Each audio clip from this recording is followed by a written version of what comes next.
Hi, guys. What I wanted to do was I'm just going to go ahead and start from the beginning just because I don't know where everybody left off in regards to their resume notes.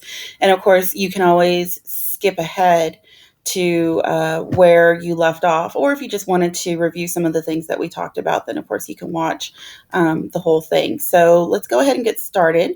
So, of course, we've already talked about what a resume is used for, and we've talked about this at length about how it can, of course, help you with your scholarship searches, college searches, and of course, once you start your actual career path, then you will be using a resume more than likely to look for various jobs, and of course, internships as well. And that is something that may be more sooner than later for many of you, whether you're in high school or in college.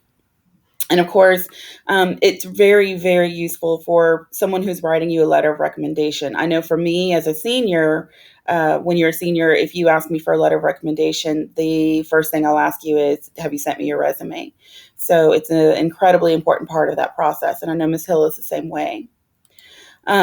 So let's go ahead and get started. So we know that some of the general rules for resume writing that of course it can be more than one page as long as the information of course is significant to who you are and what you're trying to show about yourself.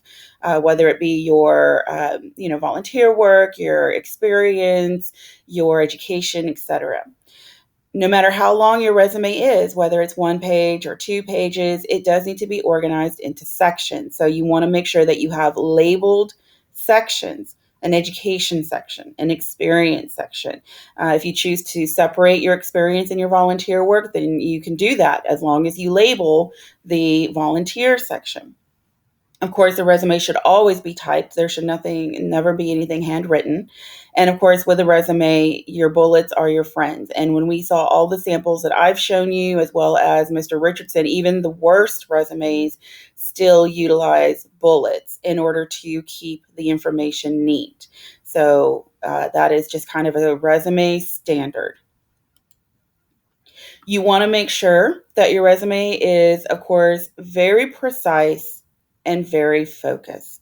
You want to make sure that you keep the information on point.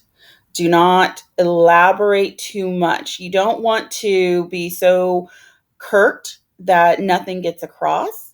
But at the same time, this is not the great American novel. And remember from what Mr. Richardson said that hiring managers are lazy readers. They don't want to have to read a paragraph for every single entry that is in there. So you want to make sure that you are precise, that you're using very strong verbs. And of course, I have given you that verb list that you can use for resume writing. You want to keep your font size to about 10 to 12 point font. You really don't want anything larger except for the heading. It's okay if your name and address at the top are 16 or 18 point font. That's the part where you can you want to stand out. You want to make sure that your information is very clearly on there so that anyone who is interested can make sure they know exactly how to contact you. So that part's okay to be a lot bigger. You want to also make sure that any font you use is a clean font. So even if you are getting creative with that heading, don't start using curls or papyrus or, God forbid, um, Comic Sans. You want to make sure that it's a clean professional font. So of course there's Arial, there's Times New Roman, of course Calibri, but there's other ones too. There's Bookman, there's I'm trying to think of some Book Antique, Helvetica, Georgia. These are all very clean fonts. Um, you can alter the margins, but you want to again make sure it's not too excessive. So if you're trying to get your sections to fit, but you're finding like, man, I just have one bullet that's going onto the second page and it's driving me crazy, then alter your margins. Change that bottom and top margin to be zero point 0.8 as opposed to 1 inch, or change the sides to be, zero point 0.8, 0.7, if it helps to kind of boost things up a little bit. You just don't want it to go all the way to the very, very end. I would say anything beyond, like, say, 0.6, 0.7, 0.6 is a little too much. Be consistent with your indentations. you should be able to just look at everything and see how everything lines up nicely. If you have the titles for each of your sections in one place, that's how it should be for every other section. If your bullets are indented a little bit, once it's underneath the title, that's fine, but just make sure your bullets are indented a little bit under all the sections. You want to make sure that all of your indentations, all of your margins, everything is consistent. You don't want anything on your resume to look off or to look silly or to look that you overlooked something, that it looks like a mistake that you never bothered to correct. And that's the worst impression. You just, even if it wasn't intentional, you want to make sure that it looks like you went through with care looking at that resume. And of course, always proofread. Bad spelling and bad grammar are just like big neon signs to people who are looking at your resume. It shows that you haven't bothered to go through and actually, double check your resume. It shows a lack of responsibility on your part as for someone who's sending this out. You just don't want to put that kind of impression across. So you want to make sure that you proofread it, that you maybe get one or two other people to proofread it, so that you have another pair of eyes for anything that you may have missed. So, what are some, of course, other general rules for resume writing? As I mentioned before, the word choice matters. You have a resume verb choice. You don't want to say, got customers' orders. That's awful. That's just awful. Um, so, take a look at that resume verb list and see what verbs you can use to showcase the various things that you've done, either at your jobs or in your clubs. You want to make sure that you are, again, being precise, but you're not just being vague.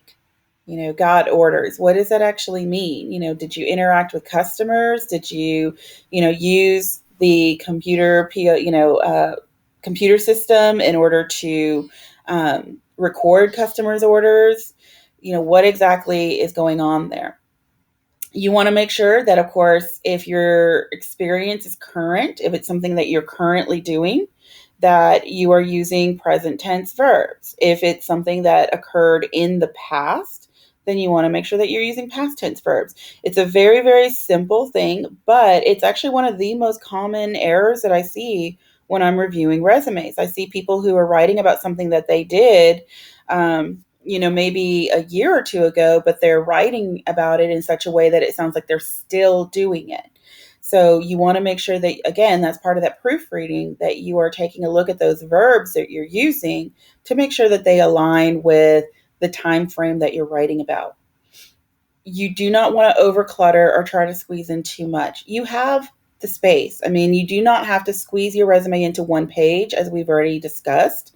So there's no need to try to put every single possible thing on the front of your resume.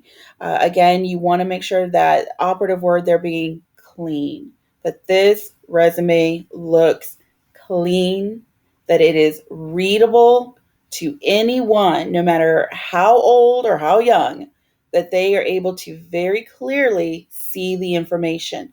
Remember, most people aren't going to go and read your resume in depth on the first run. They're going to scan it. They're going to scan it and skim it to look for significant words, for significant, markers that they're looking for. And if you're making them work too hard when they're just scanning, they're going to move on to the next one. So you want to make sure that it is clean and readable for anyone that's doing that. And then, of course, if they're interested, they'll go in and they'll actually look at the fine print and etc. And so resume templates, of course, we've talked about this. You can go onto Word and you can find a variety of templates. There are also, if you go to Google, many, many, many sites that offer free templates. But again, make sure that your template is something that works for you, that it's not, you're not just picking it because it's flashy. Is it a template that you feel that you would be able to utilize for the information that you have? The other thing, of course, a lot of these templates come with placeholders. It says, put your experience here, put your education here, put your accomplishments here, put your awards here. Let's say that it says put your awards here and you're like, well, I've never won any awards. That's okay. You can still use that template. Just make sure you delete the placeholder information. As we saw, especially when Mr. Richardson was presenting, there are some people that did that. And instead of being a resume of interest, it became a resume of like a joke. And you don't want your resume to be the resume that's picked to use as a bad sample in a presentation in the future. So make sure that you delete any placeholder information that you may have from the template. And again, if you see something on the template as well that you're like, well, this doesn't really fit, that's okay. I mean, you'll just end up having to delete that part and not adding it or substitute it. If you see a section for awards and you've never had awards, you can delete that. But if you have certifications and there is no section for certifications, then you can change it from awards to certifications, and that's okay. It's a template. It's not the Bible. You can change it, you can alter it. It's not the Constitution. No amendments required. All right, so what actually goes on the resume? Well, of course, we need that personal info. How do we know if we're interested in having you interview to contact you? So you want to make sure, of course, you have your first and last name, no nicknames, your entire address, your phone number, and email. Make sure your phone number is a number that you will pick up. If it's your cell phone number, a lot of times people are like, should I put my number or my parents' number? Well, if I'm calling you for an internship, do you want your mom to be my first order of contact, or do you want it to be you? It really just depends. I mean, you can put your mom's number, but you have to think about that. Email address, of course, needs to be an email that you check, and it should not be the school email. Never, ever, ever the school email. We know that the blocking mechanisms on the school email are awful. You don't want to miss a really great opportunity because the school ended up blocking it, and you weren't aware of it. So you want to make sure that you are that you have an email that you will check and that is current and that is, of course, professional. It doesn't have to be like Uber, work style, but you don't want it to be based off of something that is, just silly and ridiculous, or just, trying to put across a personality that's really not you just because you think it sounds cool.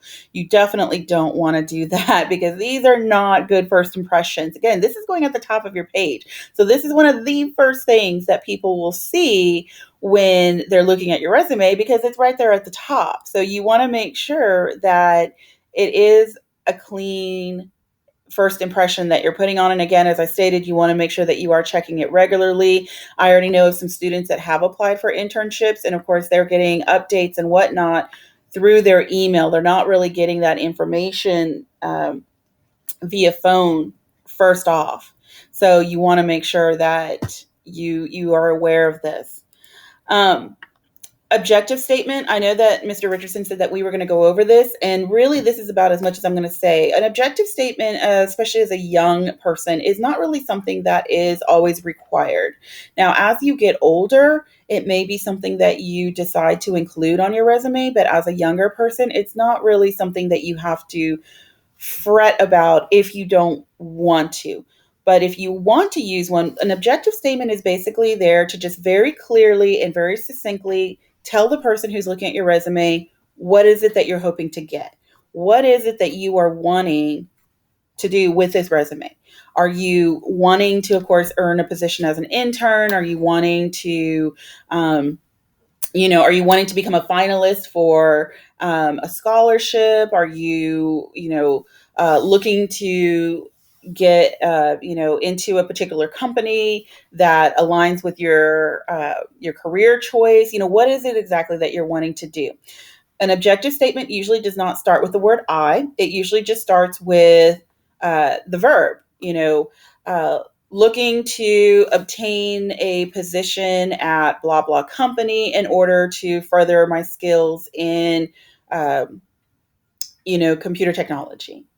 you know um, Interested in interning with the MD Anderson Hospital to gain more experience for future work in the medical field. What is it that you are wanting with the purpose of submitting this resume? And that's usually what your objective statement is.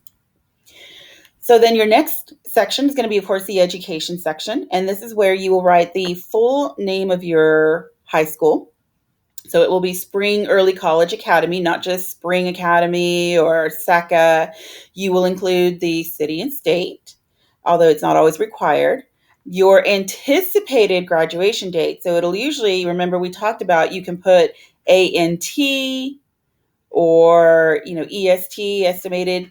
And then, of course, you will put June 2022. You want to make sure if your class rank is above 20%, you don't have to, but you can include your GPA or class rank, especially if you feel like, wow, this is something that is notable. And so I definitely want to showcase my accomplishment. The GPA, if you choose to include it on your resume, will generally be the unweighted GPA. Remember, the weighted GPA is a Spring ISD GPA used to determine ranking. So people that are somewhere else are not going to know that Spring goes up to a 6.0, especially because different districts have different weights. But the 4.0 GPA is kind of the universal GPA. So it is if you're going to put your GPA on that, that is the preferable one. College education experience or information. So if you are, of course, taking Lone Star classes, then again, you would include Lone Star College University. This can either go underneath your high school information. It can go on the top of your high school information, or you can put this side by side. Totally up to you. Again, the layout is your choice. You will write out the full name of your college. And again, it's Lone Star College hyphen North Harris. It is not just LSC in H or anything like that. You will include the location of the college, not required, although for colleges more than high school, it is preferred that you do put the location. As we know, there are various Lone Star campuses, just like there are various A&M campuses, and there are various UT campuses, and there are various U of H campuses. So it's usually just preferred in order to determine like which one is it. It is okay to include how many credits you have completed so far if you haven't graduated yet. So you can put, completed : 34 credits or 34 credits completed. It's okay to do that. You don't have to, but if that's something you're interested in, it's okay. You may also, of course, and it's really preferred that you include your anticipated graduation date. So if you are going to be graduating in May of 2022, then same thing. You would put, ANT : and then May 2022. Remember, for all of your dates, you do not need to put an actual day. No days required, no days wanted. We do not need to see May 4th, May 13th. That is not necessary, nor is it wanted. Okay, the next thing. So let's say that you have some certifications, and some of you do. Some of you have like SafeServe, or you have customer service certifications that you've gotten from Miss Francisco. Then you can include those extra certifications either on the education end, or you can put them towards the end. Uh, you can put them just like somewhere else on your resume if you're interested in it. It's totally up to you. So what you would do is you would write down the exact name of the certification. So if it's SafeServe, if it's customer service, if it's CPR certification, and then you would include the date of completion or the anticipated date of completion. So if it's something that you're currently working on right now, then you would go ahead and put again that ANT and then the date of completion. Remember, any certification that you list, anyone at any time can ask you to see or to verify the certificate. Okay, so just keep that in mind that if you say, I have Safe Serve and you don't. If you get hired at a food industry and they say, great, you have Safe Serve, we require that. Can you please give us the name and the ID that's on the certificate? Or can you please give us the name or the date that you earned it? We can look it up. Keep in mind that a lot of places will do that. If you have first aid certification, they will ask you for 100% certainty to see the certificate or to see the certification, because that's of course a safety issue. So make sure that you have all this information. Okay.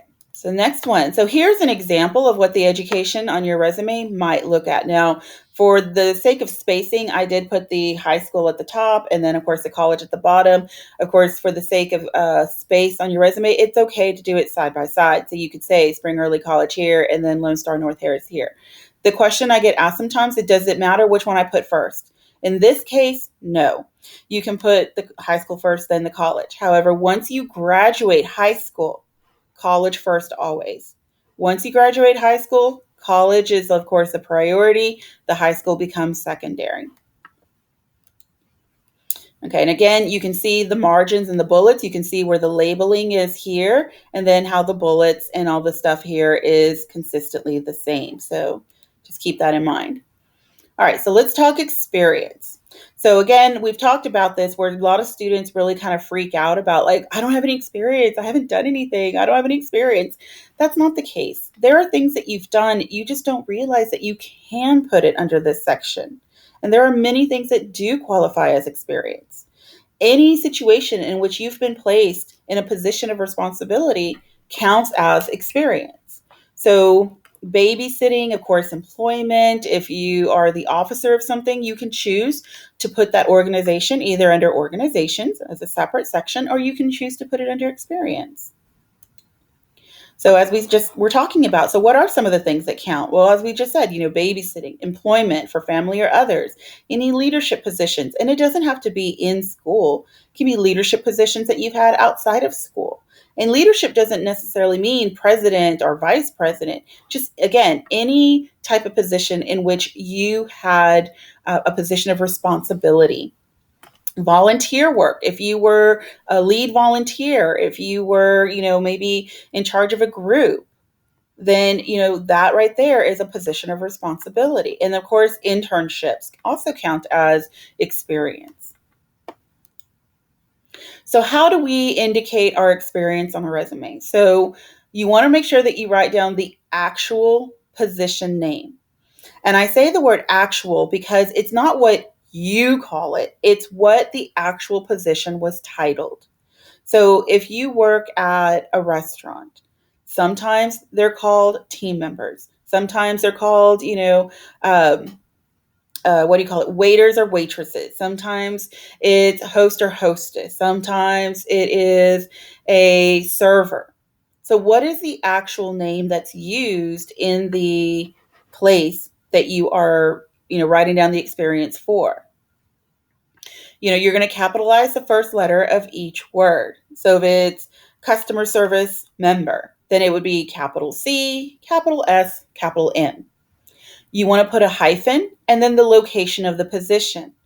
So you can either put a hyphen and then put, customer service member hyphen Whataburger, or you can put customer service member and then you can even put it below the title. Again, your template will help you with this, but whatever you choose to do, keep it consistent.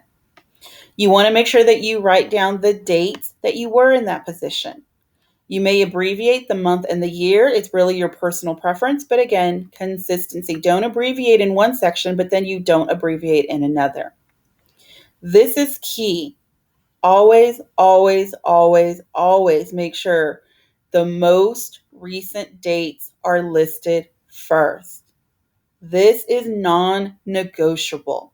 I don't care what other websites say. There are some that will say, like, put which experience you feel is the most valuable first and then go. No, no, no, no. I know Mr. Richardson talked about this. I'm telling you, the most recent experience, the most recent information for any section is what goes at top, and then you go and work your way down to the oldest. Okay, so that is a non-negotiable. After you indicate the position title and where you did that, you're going to indicate your responsibilities. And again, this is where that professional vocabulary comes into play. What exactly did you do? And this is where using that academic vocabulary is going to be very, very important. If you do not have this academic vocabulary list, I have included it in Schoology so that you can re-download it. If you're applying for a specific job, one of the things that you can do, and this is a pro tip, is that you can take a look at that job and look at some of the words that they use for the job listing. And then you can use some of that vocabulary in your own resume. Figure out a way to sprinkle in some of the words that they used in your resume. And that way you can, when they're doing that scanning, they're like, oh, hey, we wanted someone who did blah, blah, blah, blah, blah, or has this blah, blah experience. Okay, nice. People are looking to see that you are articulate, of course, and capable of reading and writing. You do not want to, of course, believe any texting Twitter hype. Again, your information is being looked at, it is being skimmed for key items. So do not do weird abbreviations that would be more aligned with something that you would see on social media. Again, that is a huge, huge no no. Okay, this is a professional document. You want it to put your best professional self forward. So here's an example of experience using something that you might have in your own experience. So you can see here, babysitter. Here's the household. So here's the location in which I may have been a babysitter, the dates in which I babysat, and then here are those key verbs. You can see that this is present. So you can see that these verbs are in present tense. You can also see that it does not say the words got, things, stuff, did, none of these generic words. Again, you can see Secretary of Spanish Society. Where did I do this? Well, I did this at Spring Early College Academy. Notice I do not say my high school or my school. Again, professional language at all times. And you can see here are some of the verbs that I've utilized as I have listed some of my responsibilities. When you are indicating your responsibilities, make sure, think about what exactly have I done? That's one of the biggest things. A lot of times students end up not putting enough information because they just kind of like oversimplify what they've done. Communicating, meeting with people, emailing people, volunteering, organizing lists, you know, uh, what do you call it? Working with others to generate ideas, you know, being in contact with, the principal or the sponsor. All of these are separate responsibilities. So absolutely make sure that you indicate that, document that. If you do work, I've had a lot of students that are like, well, all I do is I just like ring up the orders and then, I bring out the food. But do you clean? Do you talk to customers? Do you talk to management? Do you have to follow a schedule?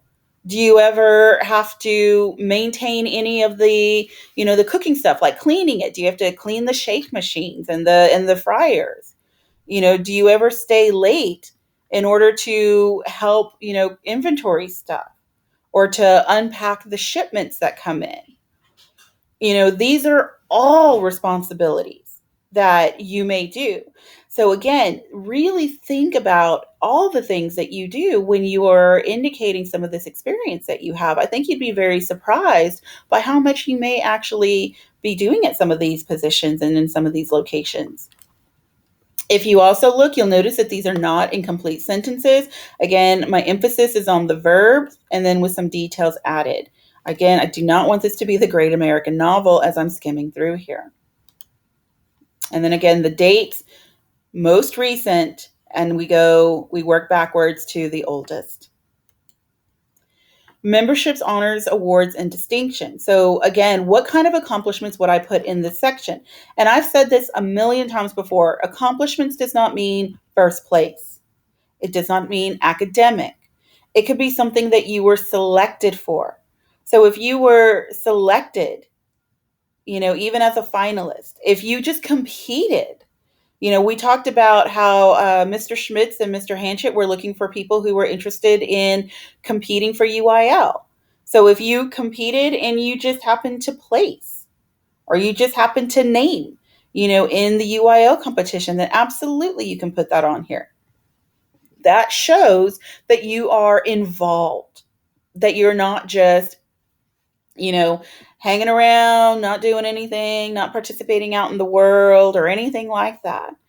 Okay, so any significant accomplishments go in this section. And again, it doesn't even have to be academic. If it was something that you earned through, an organization outside of school, through your, church, your religious institutions, some of you are in community clubs, community sports, anything like that can go under here under, either memberships, honors, awards, or distinctions. If it's something that has no title, so if it's like, well, I didn't place. Ms. Martinez, you said I didn't have to get first place, but I did participate in UIL. Then that's okay. Let's put that, UIL journalism competition. And then you can provide the date that you did compete. And then you can even provide just a brief little description, one or two sentences. Competed in headline writing and editorial writing for 2021 UIL, regional competition.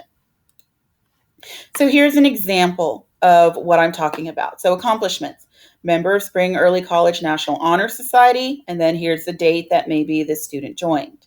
UIL District Journalism Honorable Mention for headline writing, October 2018. Selected for relief work in Mexico. Well, that's pretty cool. But again, if someone didn't know why that would be considered to be an honor, an award, or distinction, you can see there's just a small, little sentence here indicating why it is considered an award or distinction.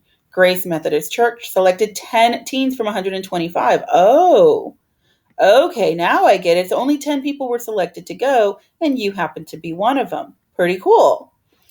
And then, of course, it gives just a brief idea of what that relief work was. Again, if you notice the dates, just like everything else, most present to the oldest. Again, that is a non-negotiable. So even though it may be a list of accomplishments or honors, awards, distinction, it's not a randomized list. Again, this is crucial. Always, always, always. Most recent to oldest. Any skills that you have would go in this section if you have a separate skills section or expertise section. Now remember, these are tangible skills. As we saw on the resumes that I showed you examples of and the ones that Mr. Richardson showed you, don't list the things that are just expectations as skills. Being able to work with others is an expectation, not a skill. Being able to communicate, being able to write, being able to, be timely, show up on time, that's an expectation. That's not a skill. But having public speaking skills, now that's actually a skill because there are a lot of people who don't like public speaking, that hate it. So if you feel comfortable doing public speaking, that's an absolute skill. If you are bilingual, that better be the very first skill you list. If you are not only bilingual, but can also read and write in another language, you need to indicate that because that's also a skill. If you have any kind of technology experience, or if you have utilized any kind of programs at your job, let's say that you do work somewhere and they have a computer system that they use for ordering or for inventory, indicate that. If you have, certain skills on your own computer. Now, again, please don't just put Microsoft Office skills. That's very generic. But what are you skilled at? Are you skilled at using Word and Excel? And I will tell you, Excel skills are very, very useful. Are you skilled at using Photoshop? And while some people say like, well, should I indicate if, I can use Photoshop, but I'm not that great at it. I'm just starting. And that's where you can get into quantifiers such as, beginner level experience, medium level experience, or expert experience, or proficient. This can help someone. If you say Photoshop, but you're like, I'm definitely not an expert, then it's okay to quantify where your skill level is at. So you can say, Adobe Photoshop, and then in parentheses, beginning level skill, or, proficient, which just means I'm okay at it. So you can indicate that so that no one over assumes where your skill level is at. And again, you can see here, don't over exaggerate, because you never ever know when someone's going to ask you to prove your skill. If you say that you are skilled at using Microsoft Excel, but then I'm like, cool, I need a spreadsheet. And you're like, that's a problem. I mean, you've lied. It doesn't matter what else your resume says. All I can think about is how you lied on your resume for this one thing. How do I know you're not lying for others? So you don't want to over exaggerate your skills, and you definitely don't want to list skills that you just do not have. Remember, list your skills in a professional manner and be specific if possible. You can actually go online and you can find a list of skills that people can use in the workforce. It's actually very useful. But again, know the difference between actual skills and things that are just expectations. You do not need to date your skills unless it's something that you're certified in, but it's not required to date those. So you can see here, skills: bilingual, customer service experience. So this proves that I've had experience working with others in a professional environment. Proficient in Microsoft Office, such as Word, Excel, and PowerPoint. Excellent public speaking skills. And you can see here, large scale project organization. So I've had experience having to deal with projects that are, either multi-layered or with multiple people, and large scale. That doesn't just mean like teamwork in my physics class. References, you'll see on some sites, they say you can list your references on your resume. I personally do not prefer it. And not only that, but if you looked at any of the examples that Mr. Richardson gave, there were no references listed on those either. A lot of places will have you list your references separately or provide them separately if they're interested. So really, there's no need to clutter up your resume with information that you would provide separately anyways. If you do indicate, or if you do want to list or have references separately, then you would put that on a separate sheet titled references. You would put their full name, first and last name, and their professional relationship to you. So even if you worked at your aunt's restaurant, you wouldn't say my aunt. You would say owner of, blah, blah restaurant, or, customer service manager. So what is their actual professional title? What is the location of this interaction or employment? So again, if the reference is not work related, let's say it's Ms. Hassel. Ms. Hassel is the reference that you want to use. So you would say Mrs. Hassel hyphen art teacher. The location would be Spring Early College Academy, a phone number, and then an email address if possible. And you can see here's an example of what that would look like. For letters of recommendation, now I include this because as juniors, I am starting to get students ask me for letters of recommendation, especially as you guys are applying for internships and some of these scholarships that are available to you, and even employment. If you are interested in a letter of recommendation, whether it's from me or anybody else, make sure that you ask early. Please don't wait to the last minute. It's very hard to write a good letter of recommendation when we're like under a huge time crunch. You want to make sure that if you can, that you give the recommender a resume so that we can see your skills and experience. I only know you from being in my class, and being virtual, I don't even know all of you super well like I would normally if we were in person. So I don't really know a lot of the things that you guys are involved in. I don't really know a lot of the clubs that you're in, or if you work. Sometimes when you guys write about working, I'm like, whoa, where do you work at? That's cool. Because I just don't know. I don't have an opportunity to find this information out. Of course, you want to make sure that the person you're getting a recommendation from, does like you, does know you in some context. You don't want to ask for a letter of recommendation from someone who has had nothing but negative interactions with you. If you're constantly late, if you are always, being disruptive in class. If you leave during the middle of class, and it occurs frequently, you want to make sure that the person who's writing about you is going to have, positive things to say. This sounds really snarky, but the truth of the matter is that there is nothing in any teacher's contract that says we are required to write recommendation letters for every single student. Not that you'd want that anyways, because again, you want to make sure that you're getting the best recommendation possible. And of course, you want to make sure that you tell the recommender what is the purpose of this letter.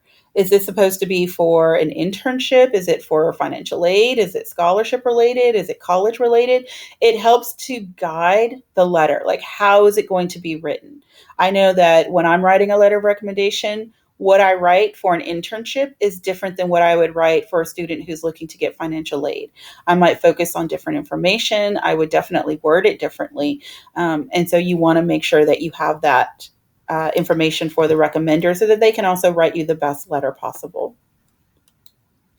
And that's it. That is our presentation for the resume. And of course, you can pause it at any point to get the information.